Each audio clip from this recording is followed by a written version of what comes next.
ঢাকায় অবস্থিত বাংলাদেশ বিমান বাহিনী ঘাঁটির নাম বাংলাদেশ বিমান বাহিনীর ঘাঁটি বীর উত্তম AKM খন্দকার করা হয়েছে। গত বৃহস্পতিবার এক সংবাদ বিজ্ঞপ্তিতে এ তথ্য জানিয়েছে আন্তঃবাহিনী সংযোগ পরিদপ্তর ISPR জানায় বাংলাদেশ বিমান বাহিনী ঘাঁটি বীর উত্তম AKM খন্দকারের নামকরণ অনুষ্ঠান বৃহস্পতিবার ঢাকা সেনানিবাসের কর্মীটোলার বিমান বাহিনী ঘাঁটিতে অনুষ্ঠিত হয়। ওই ঘাঁটির নামকরণ অনুষ্ঠানের প্রধান অতিথি হিসেবে উপস্থিত ছিলেন বিমান বাহিনীর প্রধান চিফ এয়ার মার্শাল মাহমুদ খান। বসুন্ধরা, উত্তরা, বনশ্রী, কুড়িল ও বাড্ডা সহ রাজধানীর বিভিন্ন স্থানে অভিজাত ও অত্যাধুনিক মানের ফ্ল্যাট কেনার এক নির্ভরযোগ্য প্রতিষ্ঠান প্লেজেন্ট প্রপার্টিজ লিমিটেড।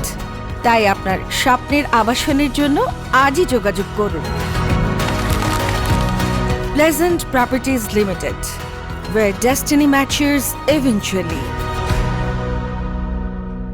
অনুষ্ঠানে বিশেষ অতিথি হিসেবে air vice marshal AKM Khandakar বীর উত্তমের পরিবারের সদস্যরা উপস্থিত ছিলেন। এতে আরও উপস্থিত ছিলেন সহকারী বিমান বাহিনী প্রধান, বিমান বাহিনী ঘাঁটি বীর উত্তম AKM খন্দকারের অধিনায়ক, ঊর্ধ্বতন কর্মকর্তা ও অসামরিক কর্মকর্তা এবং অন্যান্য পদবীর সদস্যরা। Beauty Bangla news desk.